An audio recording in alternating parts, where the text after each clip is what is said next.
Hello everyone, welcome to our channel. ಇವತ್ತಿನ ವಿಡಿಯೋದೊಳಗೆ simple ಆಗಿ ಹೆಲ್ದಿ ಆ್ಯಂಡ್ ಟೇಸ್ಟಿ ಆಗಿರುವಂಥ ಬ್ರೇಕ್ಫಾಸ್ಟ್ ರೆಸಿಪಿ ಮಾಡಿ ತೋರಿಸತ್ತೇವಿ. ಬರ್ರಿ ಹಂಗಾದ್ರೆ ಇದನ್ನು ಯಾವ ರೀತಿಯಾಗಿ ಮಾಡೋದಂತ ನೋಡೋಣ. ಮೊದಲಿಗೆ ಒಂದು ಮಿಕ್ಸಿಂಗ್ ಬೌಲ್ ಒಳಗೆ 1 ಕಪ್ ಆಗುವಷ್ಟು ಜೋಳದ ಹಿಟ್ಟು ತೊಗೋರಿ. ಜೋಳದ ಹಿಟ್ಟನ್ನ ಕ್ಲೀನಾಗಿ ಜರಡಿ ಹಿಡಿದು ತೊಗೋಬೇಕು. ಈಗ ಇದ್ರೊಳಗೆ ಸ್ವಲ್ಪ ಸಣ್ಣದಾಗಿ ಕಟ್ ಮಾಡ್ಕೊಂಡಿರುವಂಥ ಉಳ್ಳಾಗಡ್ಡಿ, ಮೆಣಸಿನ್ಕಾಯಿ ಮತ್ತು ಕೊತ್ತಂಬರಿನ ಹಾಕತ್ತೀವಿ. ಇದಕ್ಕೆ ಜಾಸ್ತಿ ಇಂಗ್ರೀಡಿಯೆಂಟ್ಸ್ ಏನು ಬೇಕಾಗಂಗಿಲ್ಲ ನೋಡ್ರಿ. ಜೋಳದ ಹಿಟ್ಟು ಮಾತ್ರ ನಾವಿಲ್ಲಿ ತೊಗೊಳತ್ತೀವಿ. ಇವನ್ನೆಲ್ಲ ಹಾಕಿದ್ಮೇಲೆ ಈಗ ಇದ್ರೊಳಗೆ ಅರ್ಧ ಸ್ಪೂನ್ ಆಗುವಷ್ಟು ಜೀರಿಗೆ ಹಾಕ್ರಿ. ಜೀರಿಗೆ ಹಾಕಿದಾದ್ಮೇಲೆ ರುಚಿಗೆ ತಕ್ಕಷ್ಟು ಉಪ್ಪು ಹಾಕಿ ಇದನ್ನು ಮೊದಲಿಗೆ ಡ್ರೈ ಮಿಕ್ಸ್ ಮಾಡಿ ತಗೋಬೇಕು. ಜೋಳದ ಹಿಟ್ಟೊಳಗೆ ನಾವು ಹಾಕಿರುವಂಥ ಎಲ್ಲ ಪದಾರ್ಥಗಳು ಕರೆಕ್ಟಾಗಿ ಮಿಕ್ಸ್ ಆಗುವಂಗೆ ಒಂದು ಬೀಟರ್ ಅಥವಾ ಸ್ಪೂನ್ನಿಂದ ಚಂದಾಗ ಇದನ್ನು ಮಿಕ್ಸ್ ಮಾಡ್ಕೊಂಡು ತೊಗೊಂಡು ಆಮೇಲೆ ಇದಕ್ಕೆ ನೀರು ಎಷ್ಟು ಬೇಕು ನೋಡಿಕೊಂಡು ನೀರನ್ನು ಹಾಕಿ ಕಲಿಸ್ಕೊಂಡು ತೊಗೋಬೇಕು.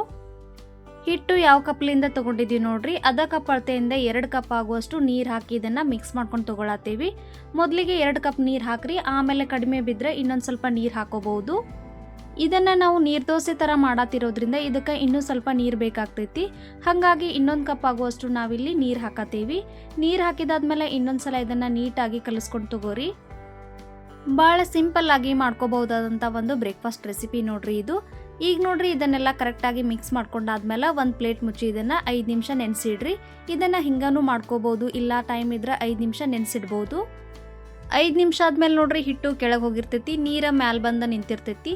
ಹಾಗಾಗಿ ಇದನ್ನು ಚಮಚದಿಂದ ಒಂದ್ಸಲ ನೀಟಾಗಿ ಮಿಕ್ಸ್ ಮಾಡಿಕೊಂಡು ಈಗ ದೋಸೆಗಳನ್ನು ರೆಡಿ ಮಾಡ್ಕೊಂಡು ತಗೊಳ್ಳೋಣ. ಇದನ್ನು ನೀವು ಐರನ್ ತವಾ ಮತ್ತು ನಾನ್ ಸ್ಟಿಕ್ ತವಾ ಮೇಲೆ ಕೂಡ ಮಾಡ್ಕೋಬಹುದು. ಗ್ಯಾಸ್ ಮೇಲೆ ಒಂದು ತವಾ ಕಾಯಕ್ಕಿಟ್ಟು ತವಾ ಬಿಸಿ ಆದಮೇಲೆ ನೋಡ್ರಿ ಈ ಥರ ಸ್ಪೂನ್ ತೊಗೊಂಡು ಸ್ವಲ್ಪ ಹಿಟ್ಟನ್ನು ಸ್ಪ್ರೆಡ್ ಮಾಡ್ಕೋಬೇಕು. ಐರನ್ ತವಾ ಮೇಲೆ ದೋಸೆ ಮಾಡಬೇಕಾದ್ರೆ ಮೊದಲಿಗೆನೇ ಎಣ್ಣೆ ಹಚ್ಚಿ ರೆಡಿ ಮಾಡಿ ಇಟ್ಕೋಬೇಕು. ನಾವಿಲ್ಲಿ ನಾನ್ ಸ್ಟಿಕ್ ತವಾ ಯೂಸ್ ಮಾಡತ್ತಿರೋದ್ರಿಂದ ಇಲ್ಲಿ ಮೊದಲಿಗೆನೇ ಎಣ್ಣೆ ಹಚ್ಚತ್ತಿಲ್ಲ. ದೋಸೆ ಹಾಕಿದಾದ್ಮೇಲೆ ಎಣ್ಣೆ ತುಪ್ಪ ಯಾವುದಾದ್ರೂ ಹಚ್ಚಿ ಇದನ್ನು ಬೇಯಿಸಿ ತಗೋಬೇಕು. ಇದು ಒಂದು ಸೈಡ್ ಬೆಂದಾದ್ಮೇಲೆ ಇನ್ನೊಂದು ಸೈಡ್ ಕೂಡ ಹೊಳಸಿ ಹಾಕಿ ಇದನ್ನು ಕರೆಕ್ಟಾಗಿ ಬೇಯಿಸಿ ತಗೋಬೇಕು. ಇಷ್ಟ ನೋಡ್ರಿ, ಇದು ಭಾಳ ಸಿಂಪಲ್ ಆಗಿ ಮಾಡ್ಕೋಬಹುದಾದಂಥ ಒಂದು ರೆಸಿಪಿ. ಡಯಟ್ ಮಾಡೋರ್ಗಾದ್ರೆ ಇದು ಬೆಸ್ಟ್ ಅಂತಾನೆ ಹೇಳ್ಬೋದು ನೋಡ್ರಿ. ಈಗ ಒಂದು ದೋಸೆ ರೆಡಿ ಆಯಿತು, ಇದನ್ನು ತೆಗೆದಿಟ್ಟು ನೆಕ್ಸ್ಟ್ ಇನ್ನೊಂದು ದೋಸೆನೂ ಇದೇ ರೀತಿ ಮಾಡಿ ತಗೊಳ್ಳೋಣ. ತವಾ ಮೇಲೆ ಸ್ವಲ್ಪ ನೀರು ಸ್ಪ್ರೆಡ್ ಮಾಡಿ ಅದನ್ನು ಒರೆಸಿ ತಗೊಂಡು ಈಗ ದೋಸೆನ ರೆಡಿ ಮಾಡ್ಕೊಂಡು ತಗೊಳ್ಳೋಣ.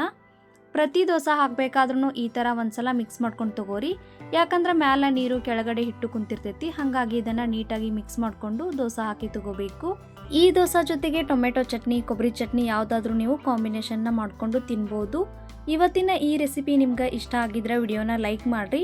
ಹಂಗೆ ನಮ್ಮ ಚಾನಲನ್ನು ಸಬ್ಸ್ಕ್ರೈಬ್ ಮಾಡಿರಿ. ನಿಮ್ಮ ಫ್ಯಾಮಿಲಿ ಮತ್ತು ಫ್ರೆಂಡ್ಸ್ ಜೊತೆ ಈ ವಿಡಿಯೋನ ಶೇರ್ ಮಾಡಿರಿ. ಇದೇ ರೀತಿ ಇನ್ನಷ್ಟು ರೆಸಿಪಿಗಳೊಂದಿಗೆ ಮುಂದಿನ ವಿಡಿಯೋದಲ್ಲಿ ಭೇಟಿಯಾಗೋಣ. ಅಲ್ಲಿವರೆಗೂ ಬಾಯ್, ಟೇಕ್ ಕೇರ್.